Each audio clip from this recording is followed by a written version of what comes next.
माधव जी आनंद जी की एक टिप्पणी ले जी ले उसके चित्रा बाद। जी। माधव आनंद जी वो कह रहे हैं कि चित्रा, देखिए बिहार की तो वो तो आपको मानने को भी जी तैयार जी नहीं थे कि पूछिए। आपका प्रवक्ता बने थे जेडीयू के। अरे अब जेडीयू, मैं बोला ना, ये लोग क्या बोलते हैं नहीं बोलते हैं, चित्रा जी आप तो अच्छी तरह जानती हैं।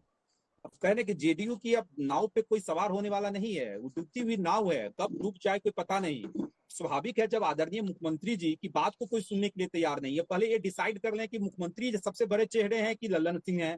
लल्लन सिंह मुख्यमंत्री जी के बातों का ही खंडन कर देते हैं, कहते हैं कि हमने कब कहा कि 2025 में तेजस्वी जी के नेतृत्व में चुनाव लड़ा जाएगा।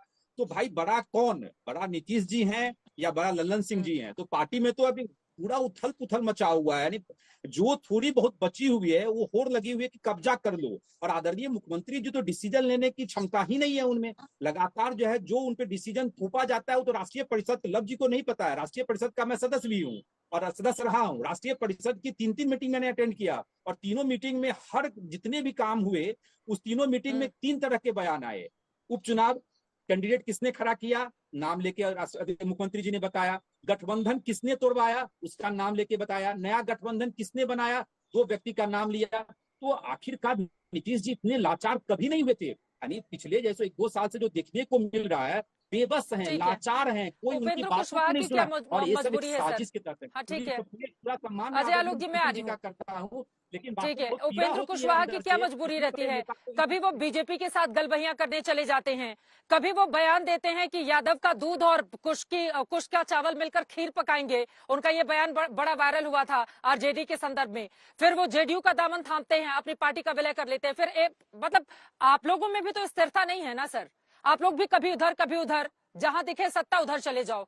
आप लोगों में भी तो कोई स्थिरता नहीं है ना माधव आनंद जी? देखिए आदरणीय पार्टी चित्रा ही जी, बदलते रहते हैं आप जब लोग। जब आदरणीय नीतीश कुमार जी कमजोर हुए हैं, जब आदरणीय नीतीश कुमार जी कमजोर हुए हैं, उन्होंने उपेंद्र कुशवाहा जी का मदद लिया और उपेंद्र कुशवाहा जी ने बड़े निस्वार्थ भाव से उनकी मदद की। लेकिन एक साजिश के तहत मैं कह रहा हूं ना, आदरणीय आदरणीय उपेंद्र कुशवाहा जी के प्रति भी साजिश और मुख्यमंत्री जी की भी प्रति साजिश। मुख्यमंत्री जी से हम लोग की सहानुभूति है, हम लोग तो कहते हैं बड़े नेता, लेकिन आज जिस कंडीशन में है, जिस लचर में है, जिस तरह असहाय नजर आते हैं, तो बहुत दुख और बहुत पीड़ा होती है कि इतने बड़े व्यक्ति जो सूबे के 17 साल से मुख्यमंत्री रहे और उनकी ये स्थिति हो जाए, कोई सुनने वाला नहीं हो।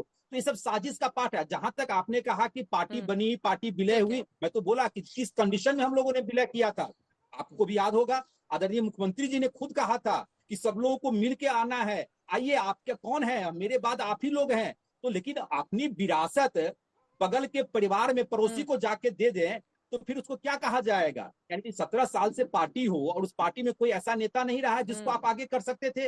अपना सारा कुछ जो कमाई हुई पूंजी थी, आप बगल के परिवार में जाके कहा कि आप ले लो, आप ही सब कुछ, आप ही सर्वे सर्वा हो। तो स्वाभाविक है बिहार की जनता सब कुछ देख रही है, सब समझ रही है।